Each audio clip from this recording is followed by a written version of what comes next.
Welcome to everyone, especially to our visitors who have come from Africa and Europe to be with us here today. And a special welcome to all those high-ranking officials who have come from all over the world, including prime ministers, ambassadors, and so on.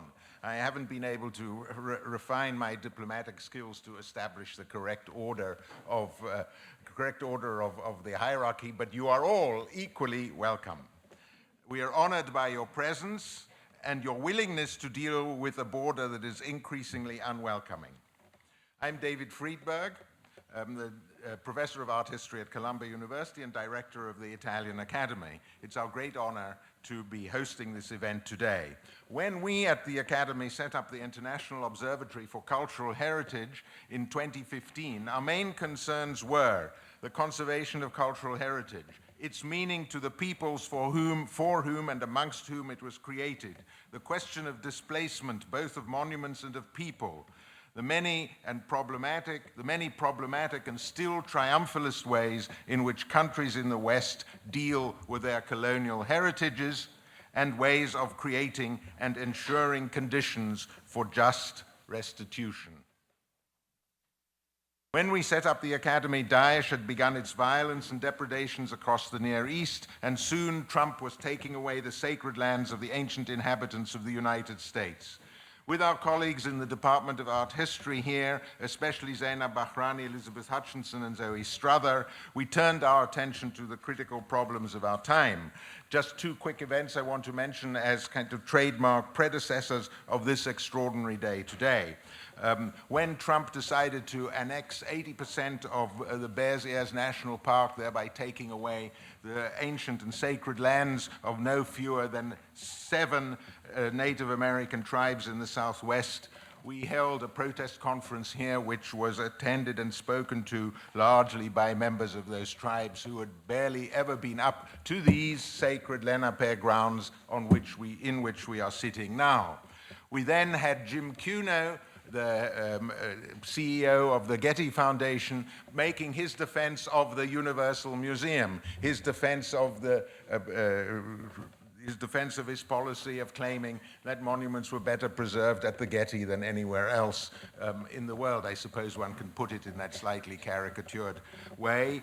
We had as the discussant, members of the directors of Vishaka Desai, for example, and Mariette Westerman of the Mellon Foundation, who were able to argue with Jim about his position, his well-known position, against the kinds of restitution that we will be discussing today. So when my dear colleague Souleymane Bachir Diagne and Zoe Strother decided to bring Bénédicte Savoy and Felwine Sarr, whom we all knew about because of their discussions with Emmanuel Macron about what to do with the monuments in the Musée du Quai Branly. And of course, as you all know, Bénédicte had also been involved in the struggle over the status of the objects that were being brought together for the Humboldt Forum in the restored palace in Berlin. Both of them had made extraordinary cases for restitution of monuments, especially the restitution in the case of Paris, the restitution of those monuments to Africa. So we were thrilled when they put together, to Zoe and to Bachir, we are thrilled that they were able to bring Bénédicte and Felwine here, and you can tell by the crowds who are still trying to get in outside how important this matter is. We are really grateful to all of you for those mentioned at least, we are grateful to them for having seen the necessity of bringing the case here and having it discussed, especially by people from Africa themselves. I just want to mention, I always forget, shockingly, to acknowledge the hard work of all my colleagues here at the Italian Academy, especially Alison Jeffrey, Baron Preston, Abigail Asher, Adele Parsons, and Barbara Faeda, and our devoted core of work-study students who enable us to do this kind of event, even in the face of the large crowds that want to come in from outside. I just should remind you that this project is co-sponsored, of course, by the Institute of African Studies, so ably directed for years by Mamadou Diouf and by Bachir Diagne themselves, also by the Department of Art History and Archaeology, the at Columbia, the Department of Art History at Barnard, the Maison Française, sans doute, at Columbia, and the Andrew Mellon Foundation. So without their help, we would not have been able to put this remarkable event together. So I'm going to stop right here. It's a delight to see you all here, but I think the real welcome should come, as I've said, from my good friend and leader of all these matters, Souleymane Bachir Diagne.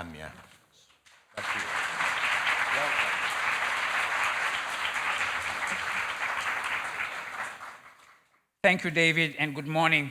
I'm as the director of the Institute of African Studies that took the initiative of organizing this conference. It is my pleasure to say welcome and thank you to all of you.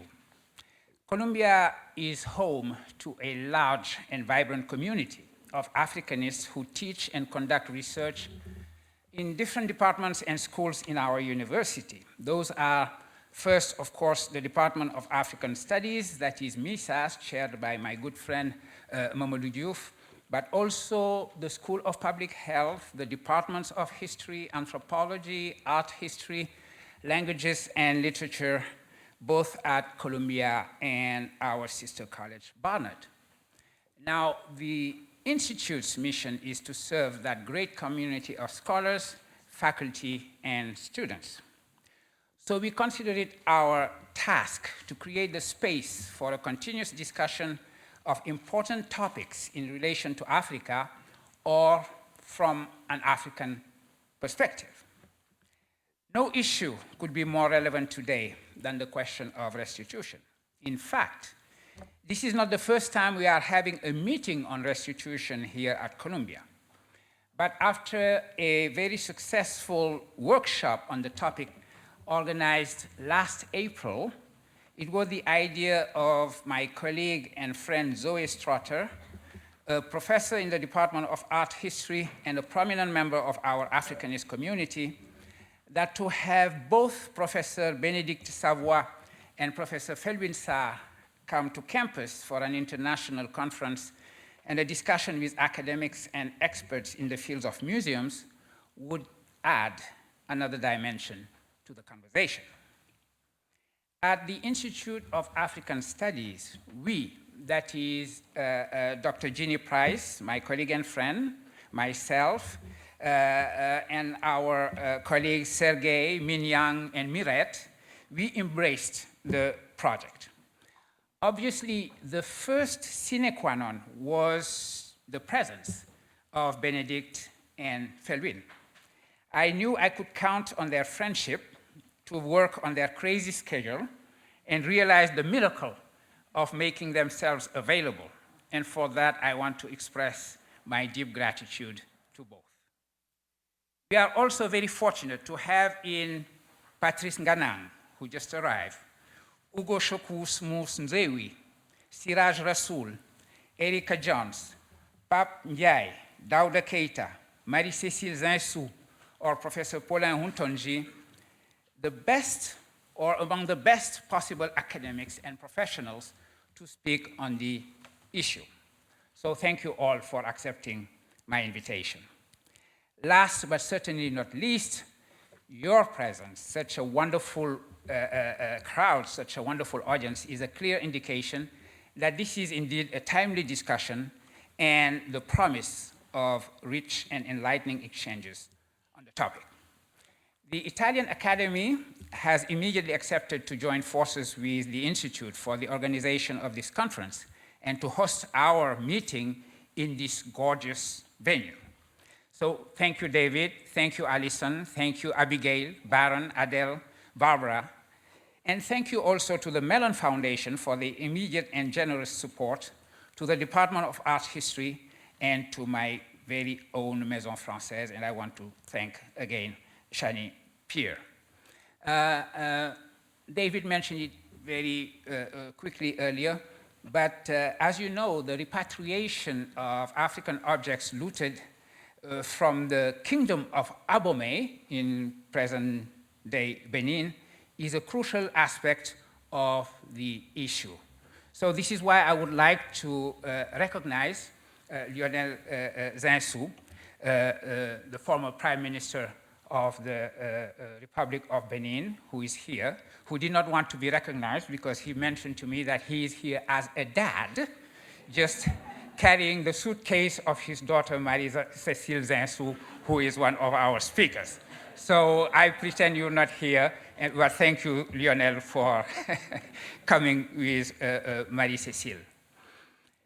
The Sarr and Savoy report has already been widely discussed and has generated controversy, as we all know. A meeting like ours, many months after the publication of the report, and at a time when all kinds of arguments have been produced already from different sides and angles, may be an opportunity to reflect on the very subtitle of the report and the subtitle of the book published that speaks of a move towards a new relational ethics, to be created, hopefully, by the very African artifacts when the question of their repatriation is treated in a spirit of justice. And I'm happy to see that this relational ethics is the title of Felwine. Beyond the caricature, presenting the report as the post-colonial, decolonial, aggressive will to empty museums in the North to fill museums in the South, beyond the dismissive statements that strangely reproduce colonial language about the North being naturally the location of universality and conferring universality to the African artifacts, or about the unpreparedness of the continent in general to receive these objects, based on examples here and there of a country that is not prepared or doesn't have museum, as if restitution, if and when decided, was not precisely to be planned and prepared, as if unpreparedness was not just circumstantial, but some kind of natural, essential state of Africa. It is time to have a conversation on the ways in which African art objects, after they have vivified, really, the arts of our times, will also give life, new life today, to the truly universal global museums that we are all looking for. With that hope, I declare this conference open.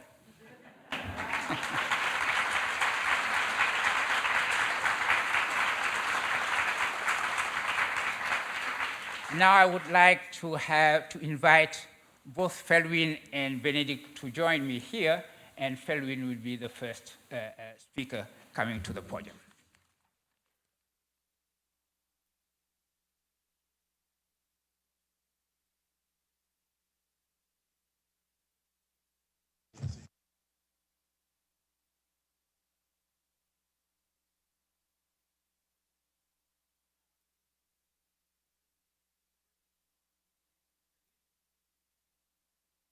Starting, of course, by saying that you need no introduction. Felwine Sarr is everything. He is, I would say, maybe primarily a poet. When the president of Senegal was asked, among everything that he has done, what he wanted to be mentioned in the future, he said famously, if a few poems of mine are mentioned, I will be happy. He was a president of Senegal, a poet, and a philosopher, of course, but he wanted just his poetry to be mentioned. So that's what I'm starting with by when introducing Felwine Sarr. Felwine Sarr is a great poet, a novelist, and he is also a professor in economics and a specialist of martial arts, and he plays also music. He currently teaches at University Gaston Berger in Saint-Louis in Senegal, and his lectures and academic research focus on epistemology, economic policies, history of religious idea. He is the author of many publications. Daïch was his first novel, followed by 105 Rue Carnot. Méditation africaine is one of his first essays, and I was very honored to write a preface for that book of his. Afrotopia is his widely celebrated book on reflection on the future of Africa. And of course, he is the co-author with Bénédicte Savoy, that I will introduce later, of the report Restituer le patrimoine africain, published now by Seuil and Philibret, a report on the restitution of African artifacts taken by France during the colonial period and commissioned by the French President François Macron. Emmanuel. François Hollande, Emmanuel Macron.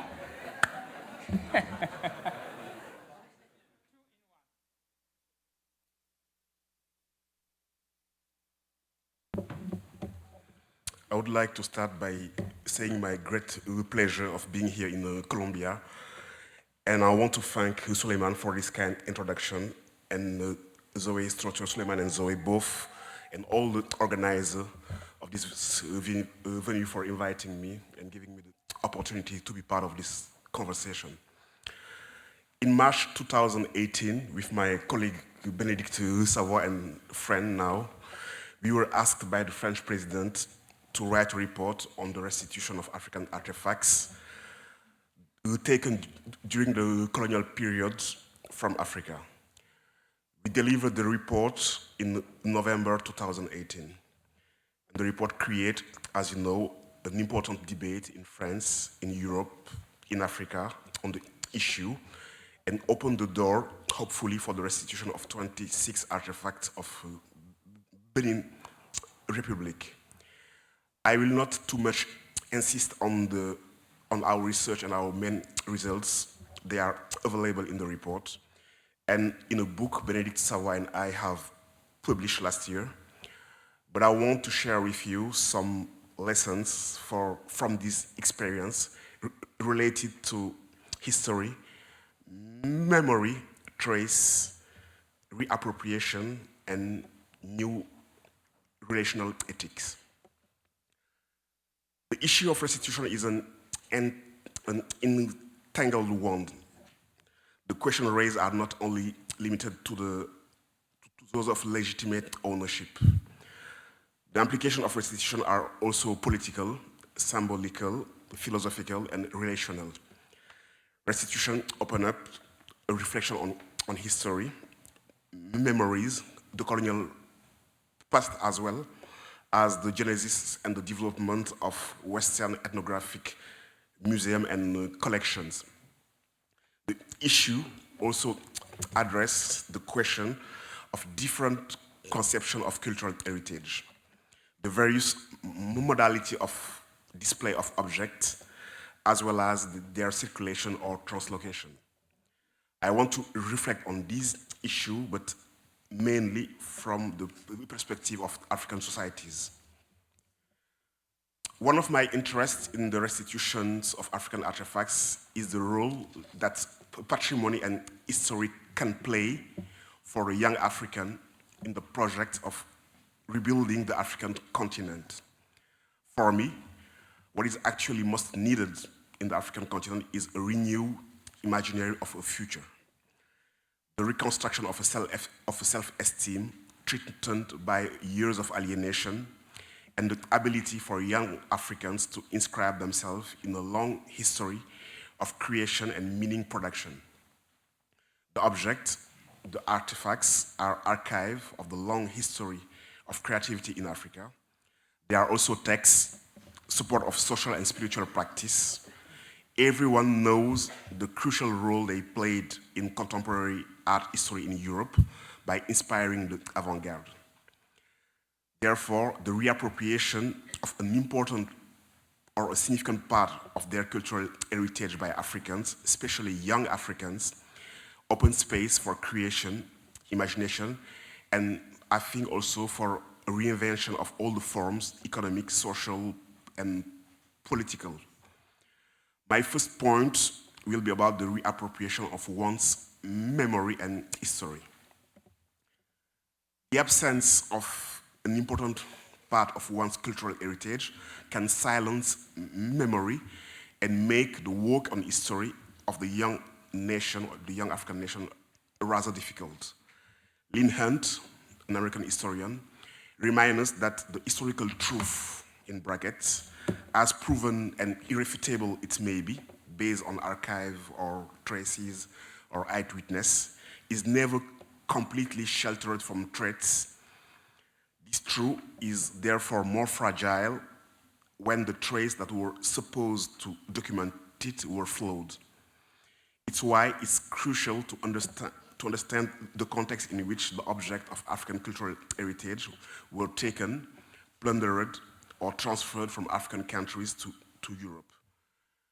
The archives and object of cultural heritage contribute to the intelligibility of this historical moment. This work on historiography allows, among other things, to escape from a single narrative and assume a plurality of historical perspective. When a community or a society consider the past as a problem to resolve, and if this past has left a trail of trauma, violence, wars, genocides, a work of reappropriation and negotiation vis-à-vis the past is necessary in order to start a process of what we can call resilience. The memory work can function as an operator for the reconstructions of the identity of subjects and communities, and the return of emblematic objects can play a role in this process. The younger generation of Africans who have not lived through the colonial period, but who are the inheritor of an history that has been transmitted via fragments and a memory occulted by a truncated history, remain hostage of this untold history. Silence this one, since this one is not treated through speech and representation. In a recent work on colonial trauma, Karima Lazali, a French and Algerian psychoanalyst, emphasized that, I quote, the part of history refused by politics is transmitted from generation to generation and fabricate psychic mechanisms that keep the subject within a difficulty of existing. The necessity for the comprehension of the effect of coloniality on contemporary African, but also and European subjectivities is fundamental. The after effect of colonialism in Europe and in Africa will not simply be overcome through slogans stating that it's now time to move on, but rather through a collective work of reflection on a history that we are the inheritors, and through the clarification concerning the responsibilities of each party in the construction of this history. The question of displaced cultural legacy is one of these issues. I will also emphasize that the importance of treating the invisible and silent residue of colonial violence in the clinical sense of the term treating, to take care and to examine, particularly an examination of the survival that leave no trace. This work of reconstruction starts by a recuperation of this missing trace of history and memory. When we reflect on the question of cultural heritage object, we must understand that it's not simply objects that were taken, but creative resources, reservoir of energies, reservoir of potentials, force engendering alternatives, figures and form of reality, force of germinations, and this loss is incommensurable. And this is about a relation and mode of participation in the world that have been lost. And there is no proper compensations for that. Therefore, it's less a question of reclaiming financial compensation than a symbolic reestablishment through a demand for true, But also compensation here can consist in offering to repair the relation by a new ethical relationality. I will come later on this idea of new ethical rationality. For the societies who have waited several decades for the return of their cultural objects, and in some cases have endured centuries of their absence, a fundamental question naturally emerged regarding their symbolic reappropriations. Is it possible to reinstitute cultural artifacts back into their societal milieus of origin, to see them regain the proper function and use they had after such a long absence? If some symbolic dispositifs remain operational in some places, the large majority of this originary environment have experienced profound change and mutations. Some geographies have been displaced, and history has continued to carve out its unpredictable roads or path. The displaced objects constitute, in fact, a diaspora, according to John Pfeffer. Once they had been displayed, the objects have gone through successive process of re-semantizations and have experienced an imposition of several layers of meanings. How are we able then to restitute to these objects the sense and the function that once belonged to them, without neglecting the fact that they had been captured and then reshaped by a plurality of semantic, symbolic, and epistemological dispositifs for more than a century? In certain cases, the sacred object of worship have become works of art just to be contemplated in their own, or ethnographic objects, or artifacts whose value can be derived by considering them as a witness of history. The return of object does not mean restituting them as they once were, but reinvesting them with a social function or a new social function. It's not about the return of the same, but of a different same. Here, we can see all the entanglement of questions, the identity of the object, the resocializations of these objects, the addition and or subtraction of value deriving from the restitution of object within a different space-times. The majority of objects present in European ethnographic museum were acquired within the colonial framework. For African nations, in some cases, it's still possible to relocate the aesthetic and cultural context of the piece once they have been restituted. Some communities have been able to keep a relation with their object of cultural heritage alive through the perpetuation of traditions and rituals. Chiefdom in Western Cameroon, religious communities in Benin, Senegal, or Nigeria. Within these social contexts, some object could easily rediscover a function, even if this function is somehow reinvented within the cultural landscape of these communities. For other communities, the amnesia has already done its work, and the erasure of memory has been so successful that communities have lost the remaining knowledge of this cultural heritage, or ignore the depth of the loss that they have experienced. This explains for us the various gaps in interest around the question of restitutions on African continent that we have witnessed, Bénédicte, Savoy, and I. In countries where the loss of cultural heritage was linked to violent or painful or tragic events, the end of the Abomey Kingdom, the sacking of Benin City, the Battle of Adwa in Ethiopia, the memory of the event is still alive. For other communities, the question of restitutions appears to be secondary, the translocation of objects having taken place without making much noise through ethnographic or so-called scientific mission, or the release of objects into the art market.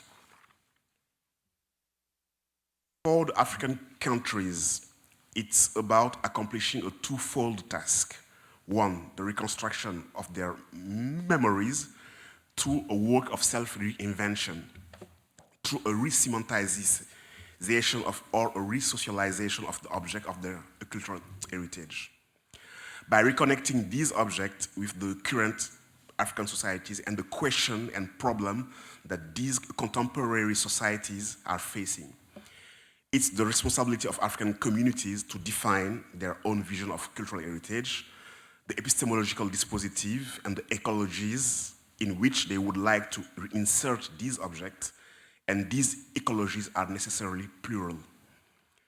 Our travels throughout several African countries lead us to observe a variety of potential welcoming apparatus, from the ultra-modern institutions such as the Musée des Civilisations Noires in Dakar, to the Patrimony House in the Kingdom of Bafoussam in Cameroon, from classical museums such as the National Museum of Mali in Bamako, to more traditional forms of architecture that have been revitalized by new architectural innovation, for example, the Museum of the Sultan of Bamoun in Nufumban in Cameroon. Across the entire African continent, cultural heritage sites exist, and in certain countries they are numerous, and we have observed a variety of typologies. According to the various functions designated to objects, they could find their place within art centers, university museums, schools, or even at the center of the community for ritual use, with the possibility of a back and forth of objects between museums and community. This is already the case in some places. In Mali, where the National Museum regularly loans out some objects to the community for ritual practice, and after these rituals have taken place, the museum will take back or recuperate the object in order to preserve them in the national museums. Our field works also reveal to us that the distribution of objects of cultural heritage within social space could be conceived in a variety of configurations. The model of a centralized museum for all objects of cultural heritage is only one possible example among many others. A spatial displays of cultural heritage allows for objects to be disseminated within the social space and to thereby fulfill a different function at each site. This function can be a pedagogical functions, memorial, a creative, a spiritual, etc., etc. But let me just say a few words of the identity of the object. What are the object, or what were the object for the African societies or the previous African societies? Throughout large part of their histories, African societies have produced original form of mediation between the spirit, the material, and the living. And furthermore, some of these artifacts are not objects in some places, but active subjects. And it's by rituals, ceremonies, that the operation of an attribution of a subjectivity to a given inanimate object is done. Thus, these object/subject are the mediator of metamorphose, correspondence, and passage within an ecosystem characterized by fluidity and circularity. In a reticular universe, object became the operator of a relational and plastic identity, where the goal is to participate in the world and not basically to dominate it. In African art, Souleymane Bachir Diagne shows that the African statuary cannot only be understood as a figurative or an analogical art. This statuary is the support of and vector of a philosophical and symbolical discourse, as well as the expression of the ontology of a vital force. Souleymane Bachir Diagne argued that it's to be understood that the creation of the object that we call art derived from a cosmology of emergence in which they are inscribed and expressed. This cosmology aims for a greater abundance of life. Therefore, the creative's act from which the objects are born is identified with a rise from the lower forces to blossom in the light of the spirit. In a number of African societies, statues also die, they also perish. They have a lifespan and are caught within a regenerative cycle founded on fluid materiality. Certain statues or masks are buried after several years of life and then reproduce so as to renew the energetic influx that grant them an operative force or power. Another aspect of this philosophy of life highlighted by Souleymane Bachir Diagne is that the work it creates does not claim to be eternal. It's not an expression of monumentalities and permanence, but of the continuous mutation that is life. Far from trying to defy time and escape time, the object or artifacts belongs to it. They belong to the time. The need for a continuous and a periodic repair and care is therefore inscribed in their production. Within a particular modality of articulation of relation between the spirit, the material, and the living, they are repositories of flows and energetic fields that turn them into animate objects and into active force, mediating between the different orders of reality. These objects are also reserve of imagination as well as the material manifestation of forms of knowledge. For example, some fishing nets encode algorithms and fractals. The work of decoding the various forms of knowledge they embodied or they conceal, as well as the comprehension of the episteme that have produced them, still remain largely a work to be done.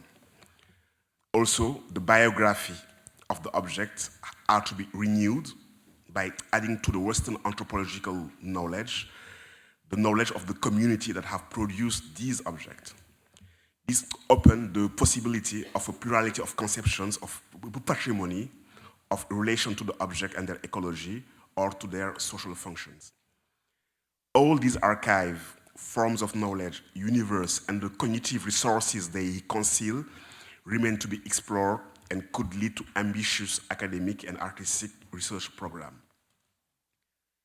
So let me finish with the idea of new relational ethics. Objects became diasporas, as Jan Piffer said, are the mediator of a relation that needs to be reinvented. Their return to their community of origin does not have the aim to substitute one form of physical and semantic imprisonment by another, justified by the idea of the rightful property or ownership. Furthermore, the return of objects to Africa does not imply resigning them to a new form of enslavement, to a cultural identity, but rather bears the promise of a new economy of exchange. These cultural objects have become the products of a relational history. These objects can enjoy a new life and become what Pomian called semiophore, means objects that are carriers of new meanings.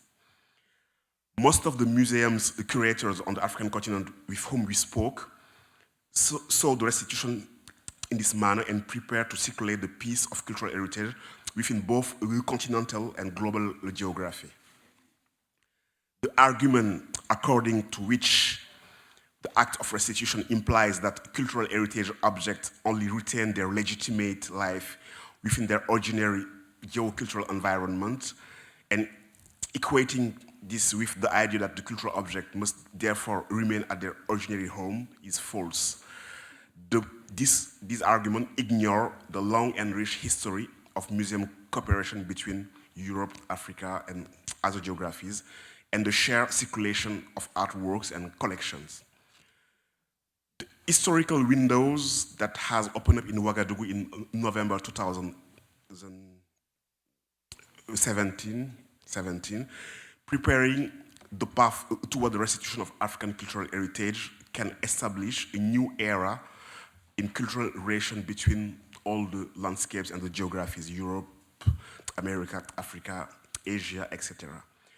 By recognizing the legitimacy of the request made by African countries to recover a significant part of their cultural heritage and their memory, while at the same time working toward a better understanding about this moment of colonial history, the process of restitutions allows for the possibility of writing a new page of a shared and peaceful history, where each protagonist can provide his or her fair piece of the common story.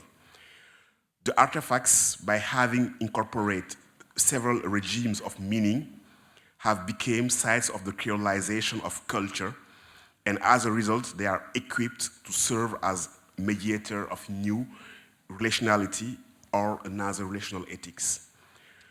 The relation to other is often mediated by history, but history is seen as the past. The condition for freedom is not to be governed by the past, but to rewrite it in the present time. Through the disruption of old forms of relationality that it calls, restitutions will prefigure a new cosmology where the reception of cultural heritage creates a path to a new relation with the world based on the recognition of our mutual interdependence, based on mutual respect, on reciprocity, and the fundamental relational character of our identities. And it's only by taking care of these relationality that we will be able to render this world inhabitable for everyone. Thank you for your kind listening.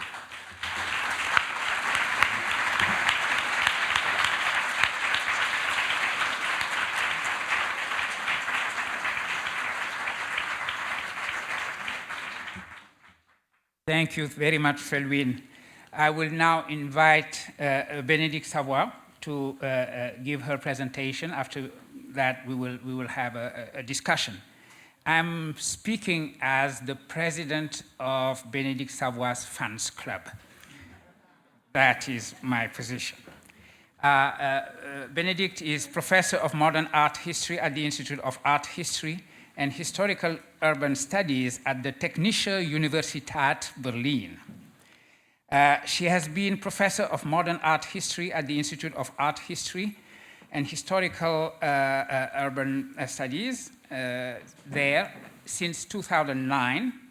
And in 2016, she was awarded the Leibniz Prize by the Deutsche Forschungsgemeinschaft.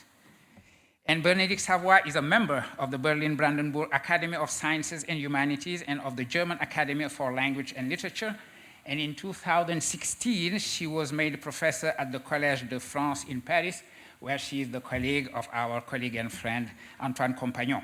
And she is the co-author with Felwine Sarr of the report.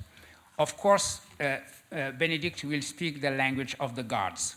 For the rest of us, there is an English translation that you are invited to read while she speaks in divine tongue. Bénédicte.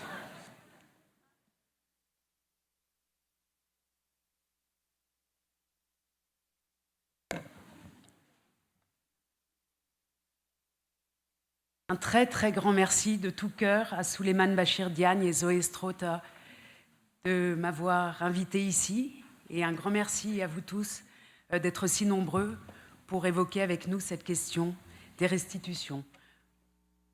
Mon intervention s'intitule « Amnésie, 40 ans de débat sur le patrimoine culturel africain dans les musées européens 1978-2019 ». Lors du travail que nous avons mené en 2018 avec Felwine Sarr, nous avons eu un certain nombre d'expériences fortes, de moments de connaissance, parfois existentiels, parmi lesquels certains ont eu lieu en Afrique et d'autres à Paris. En Afrique et à Paris, nous avons pu faire l'expérience dans le même moment en étant un mercredi, par exemple, dans le palais d'Abomey, dans la République du Bénin, et le lendemain, grâce à un coup d'avion au musée du Quai Branly, nous avons pu faire l'expérience physique de l'absence d'œuvres dans ces lieux et de leur présence dans d'autres lieux.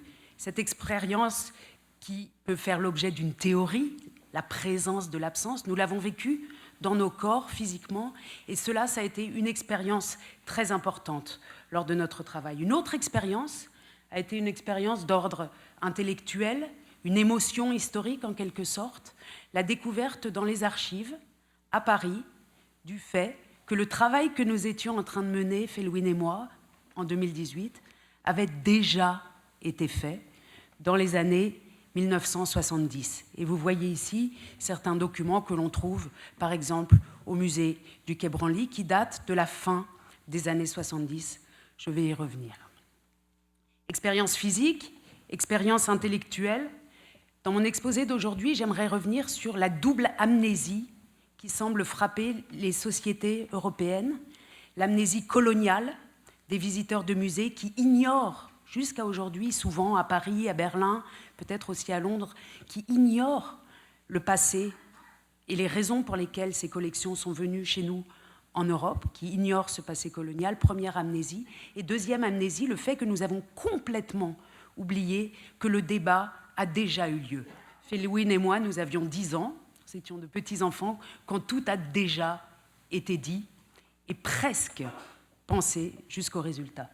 À certains égards, le débat sur la restitution que nous menons aujourd'hui rappelle le débat sur le climat qui a déjà été mené dans les années 70. Le livre le plus important sur cette question est peut-être celui de Nathaniel Rich sur l'histoire de la manière dont nous n'avons pas réussi dans les années 70 à faire les pas nécessaires. Il a reconstitué cette chance ratée.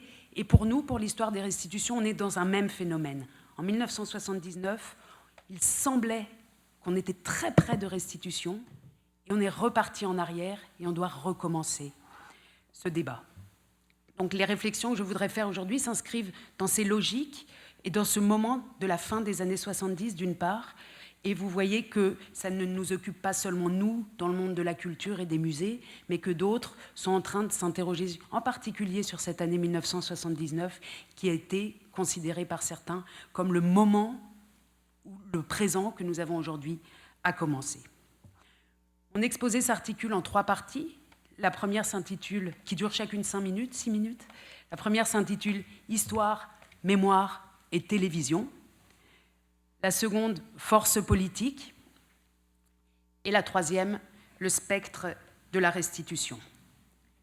Je commence par la première, histoire, mémoire, télévision. Il s'agit ici de reconstituer, 40 ans après, l'état de l'opinion publique à la fin des années 70. Que savaient les gens? Que savait le grand public? Que disaient les grands médias? Nous sommes en juin 1978. Felwine et moi, nous avons 6 ans. Et aux informations de 20 heures, au grand journal télévisé que regardent des millions de Français, la star de la télévision française de l'époque, Roger Giquel, va présenter une initiative de l'UNESCO et la commenter pendant un long moment. Le passage dans ces informations de 20 heures dure presque 10 minutes au total. Je vous en montre un très court extrait. Roger Giquel fait allusion à une initiative de Amadou Makhtar Mbow à l'UNESCO en juin 1978. Mais quelle distance, quel fossé entre cette information que je viens de vous donner et l'appel du directeur général de l'UNESCO, M. Mbow, pour que reviennent dans leur pays d'origine les œuvres d'art qu'ils ont perdues dans des circonstances de l'histoire qu'il vaut mieux ne pas trop décrire. Vous riez, et je crois que cet extrait, je vous le remontre, où il est question des circonstances de l'histoire qu'il nous vaut mieux ne pas trop décrire, je crois que cet extrait est extrêmement important pour tout ce qui nous arrive aujourd'hui, 40 ans après. Je vous le remontre. Des circonstances de l'histoire qu'il vaut mieux ne pas trop décrire. Ne pas trop décrire, ne pas trop décrire. Ce qui se passe là, qui nous fait rire aujourd'hui, quand vous avez 6 ans, que vous êtes un enfant, que vous regardez la télévision le soir avec vos parents, ça ne veut rien dire. Les parents, les grands-parents, les professeurs à l'école, les voisins savent ce que sont ces circonstances de l'histoire qu'il vaut mieux ne pas trop décrire. C'est le colonialisme, c'est l'époque coloniale qui est encore très fraîche dans la conscience collective française, mais pas pour nous qui avons aujourd'hui 45 ans ou 40 ans. Pour nous, ce message veut dire simplement il y a des choses que les enfants ou que certains ne savent pas et qui sont si terribles qu'on n'en parle pas.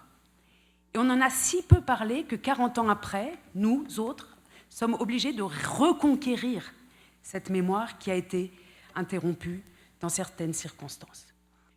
C'est un moment extrêmement important parce qu'il nous montre d'une part que le sujet était extrêmement public, que des millions de téléspectateurs sont confrontés à ces questions à la fin des années 70, d'une part, et d'autre part que toute une génération, la mienne, celle des jeunes enfants, n'ont rien compris à ce qui se passait là. Mais de manière encore plus surprenante, ce débat, qui nous paraît être un débat très français, et c'est Emmanuel Macron qui l'a relancé en 2018, était un débat très européen et en particulier allemand. En Allemagne, il a été plus fort encore que ce qu'on a connu en France. Vous voyez ici un extrait d'un journal de 1976 qui qualifie ce débat aussi de débat allemand. Et je suis allée à la recherche, un an après le travail que nous avons mené avec Felwine, d'archives télévisuelles allemandes, toujours la télévision, pour savoir que pense l'opinion publique. On n'est pas dans des archives politiques, dans des archives diplomatiques, on est dans la vaste opinion publique, on est dans ce que savent les gens, de ce qu'ils entendent. Qu'entendent les gens, qu'entendent les Allemands dans le Zweites Deutsches Fernsehen, deuxième télévision publique allemande, au début des années 80, donc aussi une télévision que tout le monde regarde, des millions de téléspectateurs allemands.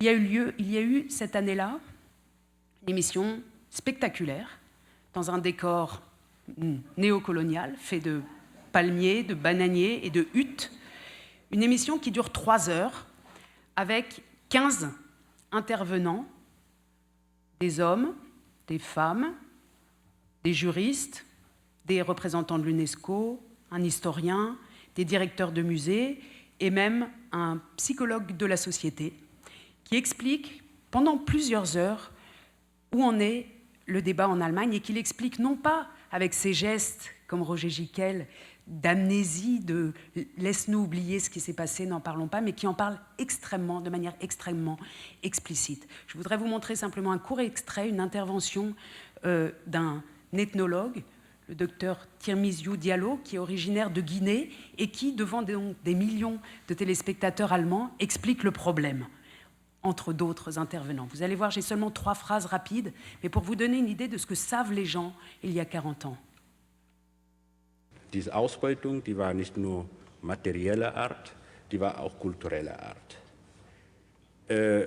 Durch die nationalen Bewegungen sind wir dazu gekommen, unsere Kultur wieder zu entdecken, der man uns sozusagen bis dahin enthalten hatte, und zwar auf zweierlei Ebene. Einmal auf der theoretischen Ebene und andermal auf der konkreten, indem man uns das weggenommen hat.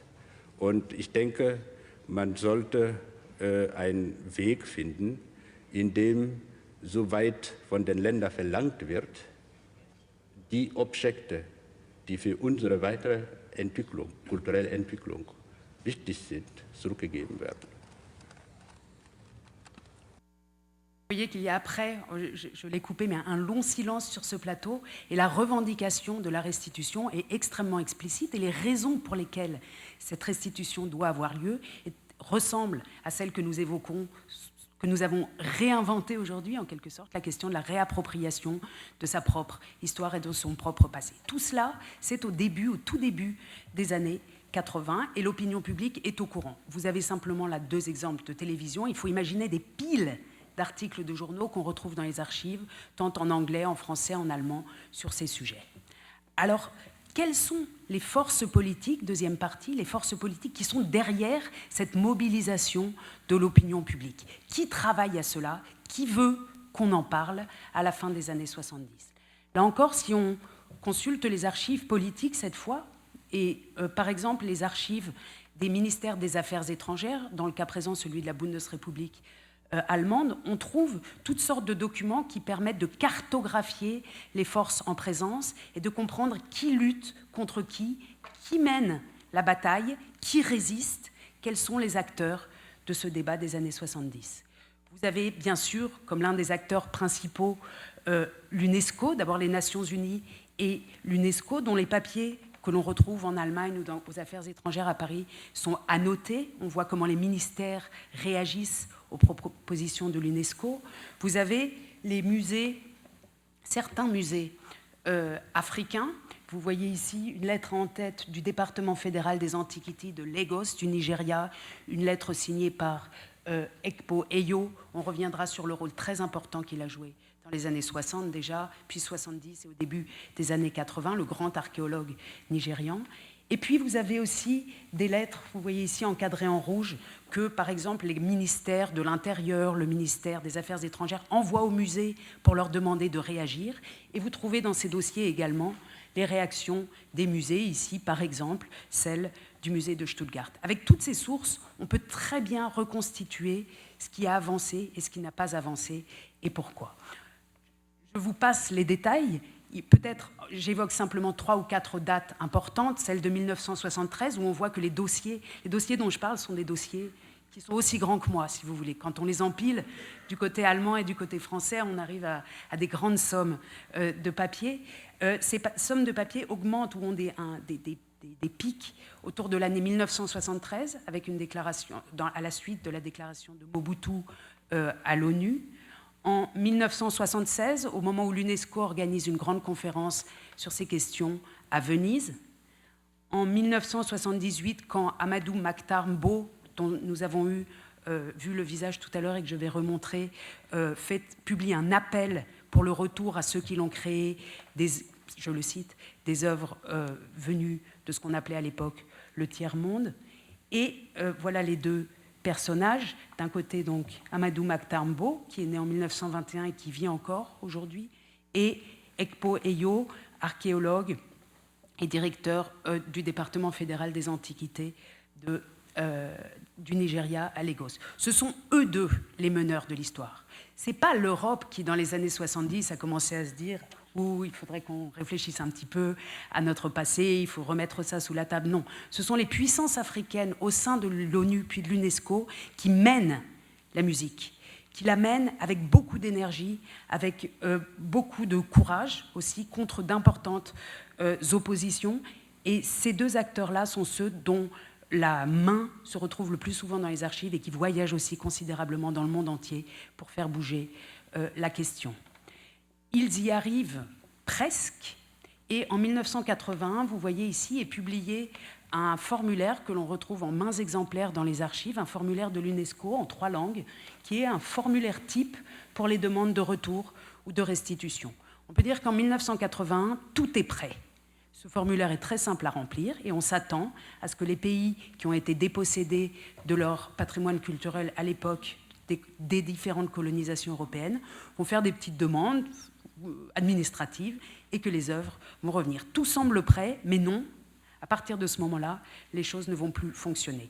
Tout semble prêt, y compris en 1981, dans les administrations et les ministères de certains pays européens. En France, on trouve, et nous l'avons cité, Felwine et moi, dans le rapport, on trouve un rapport semblable au nôtre, beaucoup plus court, de quelques pages, signé par un ancien directeur du Louvre, Pierre Cognam, inspecteur général des musées de France, qui considère, avec l'équipe qu'il a réunie, qu'il faut être favorable à la promotion du retour des biens culturels. Il considère que les restitutions sont une bonne chose, et notamment parce que son équipe considère que les restitutions sont un acte de solidarité et d'équité.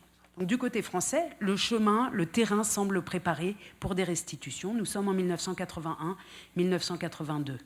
Du côté allemand, de l'Allemagne de l'Ouest également, la grande représentante du libéralisme allemand, Hildegard Hamm-Brücher, qui était à l'époque secrétaire d'État au ministère des Affaires étrangères, déclare publiquement dans la presse qu'il est tout à fait pensable que des œuvres soient restituées en 1984, au moment du centenaire de la conférence de Berlin. Elle dit, en 1982, oui, l'Allemagne va rendre des objets, notamment au Togo, à la Namibie et à la Tanzanie, aux anciennes colonies allemandes. Et même du côté de la RDA, à l'Est, on voit que les autorités bougent. Une grande exposition est organisée, est accueillie, une exposition du musée de Lagos est accueillie au musée de Pergame.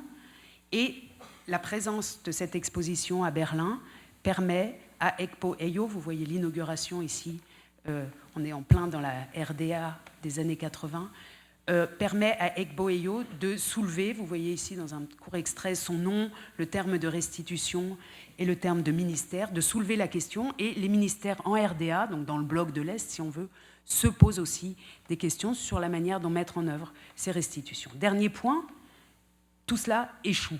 Et la question qui se pose pour nous, c'est 1, pourquoi ça a échoué, et 2, que faire aujourd'hui avec cet échec? Que peut-on apprendre de cet échec?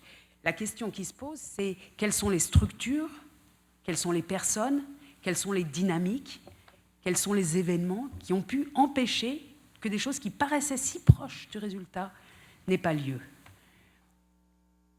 L'un des acteurs principaux, et j'utilise ce titre, le spectre de la restitution, je l'emprunte à un article de la Frankfurter Allgemeine Zeitung qui commence par ces termes et qui cite Marx. Depuis 6 ans, un spectre hante l'Europe, et ce spectre est le spectre de la restitution, et non pas le spectre du communisme. Ce spectre, et l'article continue ensuite, explique que ce spectre, ce fantôme, fait extrêmement peur aux musées d'Europe. Et en effet, les acteurs principaux qui s'opposent à ces avancées des gouvernements sont les musées. On le voit dans le domaine britannique, et on le voit aussi très bien, et je vais finir là-dessus, dans le domaine allemand, où les musées se mettent ensemble pour écrire un mode d'emploi pour lutter contre le mouvement favorable aux restitutions. Vous voyez ici un papier de la Deutsche UNESCO-Kommission, de la commission de l'UNESCO allemande, où on donne des conseils pratiques aux musées pour lutter contre le débat public et contre l'avancée des choses. On est au début des années 80. Dans un point, ici, ce papier propose qu'on n'utilise pas le terme de restitution. On l'évite complètement. Je cherche un instant. En tout cas, vous le voyez ici traduit en anglais, les musées se disent qu'il ne faut surtout pas utiliser le terme de restitution qui suggère une faute morale, et nous proposons, il ne faut surtout pas que l'obligation morale soit dans le terme qu'on utilise, et nous proposons en échange le terme de transfert, qui est un terme neutre et qui évidemment n'a pas ce poids politique. Autre conseil des musées entre eux, ils ont un chapitre qui s'appelle, vous voyez ici, émotionnalité. Ils précisent que la question des restitutions est un sujet extrêmement présent dans l'opinion publique, qui a une dimension morale et qui suscite des grandes émotions. Vous voyez ici, c'est un sujet extrêmement émotionnel qu'on ne peut pas contrôler. Et la conclusion des musées allemands, c'est pour lutter contre les émotions, il faut toujours dire qu'en fait, c'est un problème juridique. Ce n'est pas un problème d'émotion. Il faut écraser les émotions et mettre le droit à la place. Deuxième stratégie des années 80 pour empêcher l'avancée des choses. Et la troisième stratégie qui est très propre au monde allemand, vous voyez ici le titre « Inventaire de musées », Objektverzeichnisse, donc liste d'objets. Et ici, les musées suggèrent entre eux qu'il ne faut surtout pas publier les inventaires des musées, qui pourraient susciter en allemand « So würden Begehrlichkeiten erst recht geweckt », c'est-à-dire qu'on pourrait susciter des envies de retour si on publie les listes. Et le résultat, c'est qu'en Allemagne, aujourd'hui, 40 ans après, les musées n'ont pas d'inventaire public accessible à tous. Ces trois actions, ne pas utiliser le terme de restitution, ne pas laisser monter les émotions et ne pas publier les inventaires de musées, sont, pour ce qui concerne le domaine allemand, les trois armes qui ont permis, entre autres, bien plus nombreuses bien sûr, de bloquer l'avancée des choses. Et si on cherche à en tirer une conclusion pour l'époque actuelle, on peut dire, en s'appuyant sur ces papiers-là, qu'au contraire, aujourd'hui, en 2019, il faut utiliser le terme de restitution. Il ne faut pas utiliser le terme de circulation ou d'échange. On parle de restitution parce qu'on parle d'un moment historique, politique et, oui, aussi, même s'il est question d'avenir, d'une charge d'histoire lourde à régler, à solder peut-être. Il faut laisser monter les émotions, puisque seules les émotions, manifestement, permettent de parler de ces choses, les administrations ayant plutôt tendance à les retenir, et il faut exiger la transparence des musées, des listes d'objets, des inventaires, pour que nous puissions au moins savoir ce qu'il y a dans les musées et dans quelles quantité. Et je me permets de revenir en arrière avec notre ami Roger Gicquel dans son décor des années 70 pour lui laisser, à vrai dire, les termes de la conclusion et pour montrer combien, il y a 40 ans, les choses étaient faites et combien aujourd'hui, il faut les redire, mais en plus fort peut-être et en plus dur, puisque sinon, on n'avance pas. Et je le laisse finir, vous verrez, il donne le sentiment entre le début de l'émission et la fin de l'émission d'avoir bu ou fumé quelque chose. Si on veut préserver les identités culturelles, eh bien, il faut préserver ce patrimoine artistique et donc quelquefois le restituer. Il faut bien se plier à ça. Bonne soirée à tous au nom de toute l'équipe du TF1. Dernier journal, Jacques Poux, 23h30. Merci.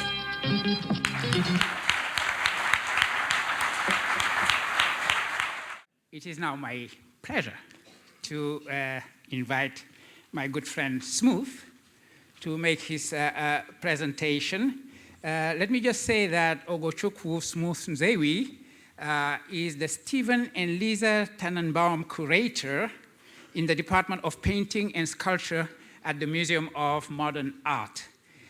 He had previously served as Curator of African Art at the Cleveland Museum of Art, and I invite you to visit two of his exhibitions in Cleveland if you have a chance to go to LeBron James' country these days. So Ama, the village square, it is up to December 1st, and Second Careers, two tributaries in African art, which will run from July to November 2020.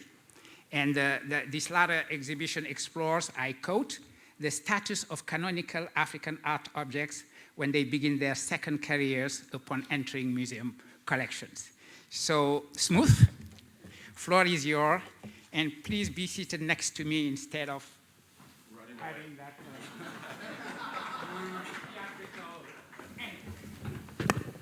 Good day, everyone. I want to thank Professors Zoe Strutter and Souleymane Bachir Diagne, the entire staff of the Institute of African Studies and partners, the Italian Academy of Advanced Studies in America, Department of Art History and Archaeology at Columbia University and at Barnard College, Maison Française and the Mellon Foundation for organizing this symposium. It gives me immense pleasure to be part of it. And I have titled my response to the report, post-Sarr and Savoy report, Matters Arising, in recognition of the ways in which it has opened up a Pandora box, which I believe will have far-reaching consequences, and inevitably has catalyzed intense and meaningful debates, such as the ones we've had this morning, on the status of historical African artworks in Western institutions. The details of the report have galvanized North American institutions worried about what will become of their collections if a significant number of objects were to be returned to Africa, as well as scholars of African art history to begin to search for answers. On the one hand, the Association of Art Museum Directors have constituted an African working group to come up with guidelines, suggestions that will inform North American institutions' response to the subject at hand.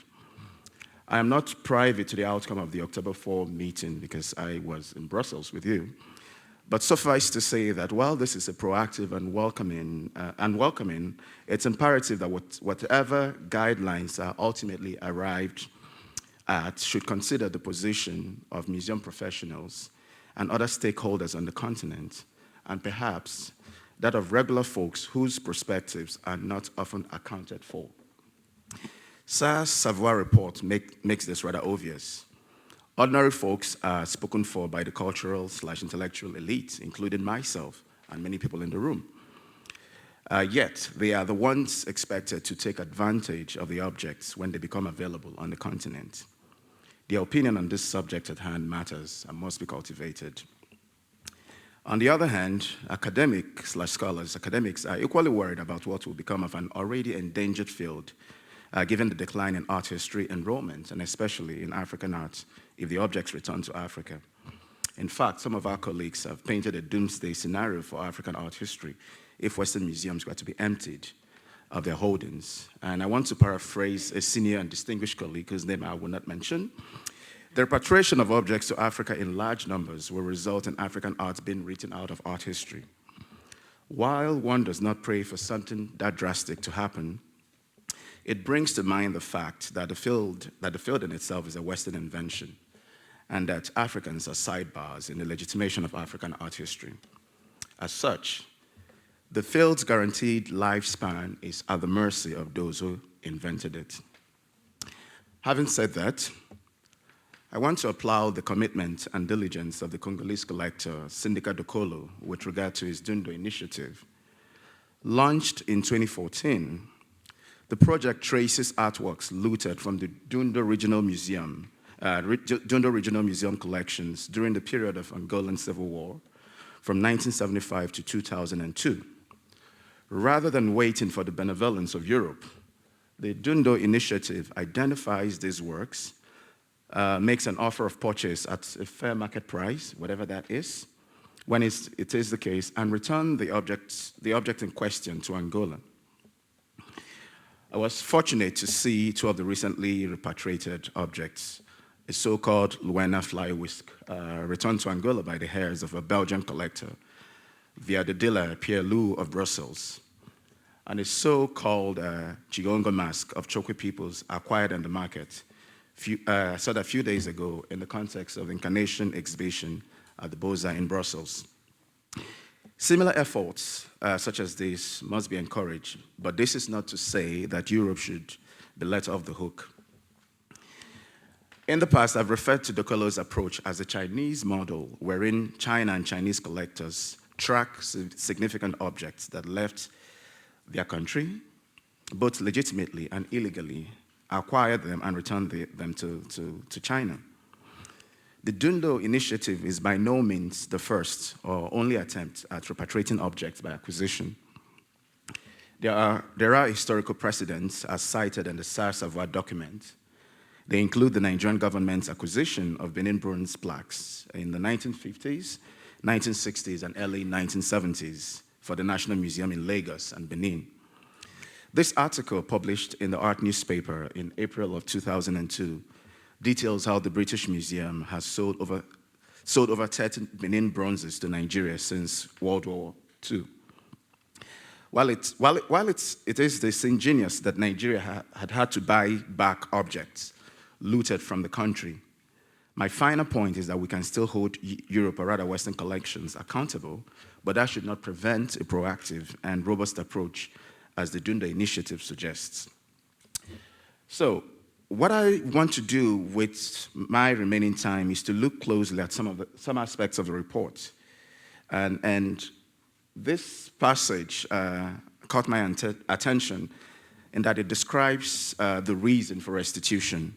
To quote, "To openly speak of restitutions is to speak of justice, or a rebalancing, recognition of restoration and reparation. But above all, it's a way to open a pathway toward establishing new cultural relations based on a newly reflected upon ethical relation." Now, I must admit that I do not fully grasp the new relational ethics angle until Felwine sort of expanded upon it today. But if one were to focus deep attention on the colonial violence that underpins some of these objects' biographies and the continued traumatic impact on the African psyche, as the report spells out. So my point is you are not able to think about relational ethics and at the same time have colonial violence in the same room, because that doesn't really match up in my mind. But one way I've tried to explain it to myself is Africa's capacious generosity, as well as capacity to forget, to forgive. One can then identify with Sarr and Savoy when they say that the extraction, and I'm quoting, and deprivation of cultural heritage and cultural property not only concerns the generation who participates in the plundering, as well as those who must suffer through this extraction. It becomes inscribed throughout the long duration of societies, conditioning the flourishing of certain societies, while simultaneously continuing to weaken others, end of quote. Now, my response to the above statement is that the events of the past continue to have traumatic impact on the present if there is no closure. To use an African analogy to buttress this point, the spirit of the deceased is believed to rove as an undead in the absence of a befitting burial. Two other analogies easily come to mind. One is the oft-mentioned mythical Sankofa bed of Ghana that faces backward while flying forward. The second is the Igbo proverb often ascribed to the novelist Chinua Achebe, that one must know where the rain began to beat the person in order to know where it stopped beating him or her. Both proverbs center the importance of addressing the past. Closure is attained in the acknowledgement of past wrongs and then the right thing done. The roving spirit of the undead is mourned and then given a befitting burial. It is this sort of closure that I think the report outlines. Now, the return of the Axum obelisk is a work by the Berlin-based Ethiopian artist Theo Eshet and makes this quite obvious. It gives visual urgency to the arguments put forward in the report. While we play the video, I will discuss the work in detail. Can the video play? All right. Can you lower the volume? A little lower. So the so-called Axum obelisk, a 25-meter, 160-ton stela built as a pre-Christian phallic symbol of power and funerary pyre for the ruling monarchy in the 3rd century, as many believed. It is a monument to the technical achievements of the Axumite Empire at the height of its glory. With the introduction of Christianity, Axum became Ethiopia's religious capital, and the obelisk stood as a defining object to represent the country's ancient civilization. The obelisk was brought to Rome as a war trophy in 1935. Its transportation to Italy soon made it the object representing Italy's colonial power and a revenge of the defeat it had suffered in the hands of Ethiopia in what is referred to as Battle of Adwa in 1896, which is discussed in the report. The object occupied the front of the then Ministry for the Colonies. The building was later given to the United Nations to become the headquarters of the Food Agricultural Organization, the FAO. The Ethiopian monument stood to represent FAO's mission and to stand for Ethiopia as a focal point for international aid.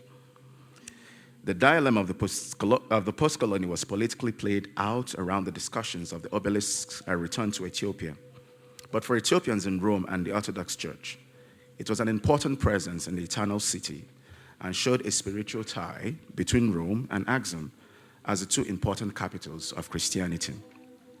Political and historic debate, however, focused on contractual agreements between the Italian and Ethiopian governments regarding its return.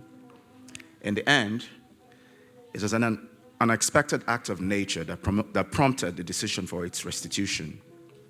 In May of 2002, the obelisk was struck by lightning and was so badly damaged that rather than begin the complicated process of restoration, it was simply dismantled and kept in storage for 3 years at Rome's military airport. In 2008, it was finally restored to its original site in Axum. It was repatriated. The 15-screen video installation details and commemorates the return of the Axum obelisk to Ethiopia and takes you on a journey into Ethiopian Orthodox Church tradition, especially of its fantastic visual imageries, the paintings. The filming of the whole process, from its dismantling in Rome, its transportation to Axum, phases of its reinstallation, and final celebrations are the visual basis of this seminal video piece by Theo Eshetu. This return obelisk shines a critical light on the process of rectifying the physical and epistemic violence that have been wrought on art objects. The report states that the physical act of returning the object is very crucial. But I believe that what they are expected to do upon return is even more significant. The stela was renamed the Rome stela by the Axum people, and the artists suggest, and I quote, "It is now a monument that can be said to represent the very contemporary idea of balance and the need to create new forms of exchange and understanding in a globalized world." Perhaps this captures the idea captures Sarr and Savoy's idea of relational ethics, when the object is able to mediate between Ethiopia's past, its present, and the global world. But at the same time, it begs the question of how the new Rome stela is expected to function in its old stomping ground after its second career in Rome. Siraj Rasool, one of the speakers here today, has pointed out that, and I quote him, that the new phase of restitution must be accompanied by epistemic work to undo the colonial categories and classificatory systems that have marked the museum and its seemingly enduring coloniality, end of quote. Now, for African objects, since becoming part of the fabric of the Western imagination at the turn of the 20th century, they have undergone processes of constitution and reconstitution per their meanings and significance, including elevation from ethnographic artifacts and items of curiosity to objets d'art worthy of aesthetic regard. But generally speaking, how would repatriated objects' new task differ from those assigned to them by Western epistemic protocols for that crucial work of decolonization to happen? In other words, how do we undo colonial categories that transform the objects into their current status as art objects and as commodities with significant economic value? There are no clear modalities of how the objects might function in their new role on African terms. One of the suggestions in the report is to leave that to Africans to sort out. Another suggestion is that some of the objects could return to their previous lives in their community. This is not likely to happen given that society has evolved, and I'm glad that Felwine also pointed that out, that he addressed that as well this morning. But I want to turn my attention quickly to something that seems to be understated, and you can now put it off, to something that seems to be understated in the report, and that has to do with the intangible cultural heritage. It is important to ask if the emphasis should be on physical objects, should only be on physical objects as that which connects us to the past, to a past. What about the intangible cultural heritage that may have accompanied some of the objects, dance, performance, etc.? Are they not as equally important as the physical objects? In essence, can the intangible be disentangled and treated separately? And playing the devil's advocate in pushing the intangible cultural heritage angle, I want to perhaps trouble assumptions regarding the impact of the absence of physical objects on generations to come. It is important to stress that the intangible heritage was equally affected by colonial violence as well as colonial modernity as with physical objects. Yet it's also safe to assume that intangible heritage continues to serve as perhaps the biggest source and form of knowledge transfer from one generation to another. It has continued to evolve in the face of changes in society. I would just like to stress, in response to claims in the Sarr and Savoy report, that the absence of objects results in the severing of link between the past and present, in that African societies have always responded to absence of physical objects in a variety of ways. One great example is captured in art historian Jessica Martinez's research on Fang reliquaries. It's my PowerPoint. Sorry. So, Jessica Martinez draws attention to how people in Gabon memorialize or contemplate the absence of reliquaries, of course, carved to protect ancestors' remains, but now housed in Western museums, by creating urban legends and myths tied to political, social, and economic power to serve as substitutes and explain their absence. And I'm going to quote Martinez here. At a key point in Gabonese history, Fang reliquaries became ephemeral. Though gone from sight, their absence remained palpable and found its way into urban legends and myths. In stories about owning the sculptures and human remains, these objects performed a different kind of preservation in that they provided urban dwellers with a discourse with which to engage their present. These narratives of loss are striking and speak to the power of longing and fear that continue to surround the figures or memories of them. End of quote. So here is to say that the metaphor of absence is one of the many ways to reconsider the physical objects. In other words, there were various ways the objects were mourned, memorialized, and reinvented. And of course, it speaks of a certain agency that is often ignored or denied to Africans in their capacity to reimagine their world in the face of tremendous setbacks. The past is messy in the same way as the present is messy. While the objects are visual records of history, their absence is a historical lacuna, but which also invites a space within which the past can be reimagined in many ways, for better or for worse. I want to also stress that the physical objects capture different chapters of Africa's past, but arguably not the entire or deep arc of history. There are, of course, missing gaps that have been filled in by intangible cultural heritage. And so, to end, I would like to end on a metaphorical note with the work of the South African artist James Webb. The work is titled A Series of Personal Questions Addressed to a Chewa Mask from a Private Collection.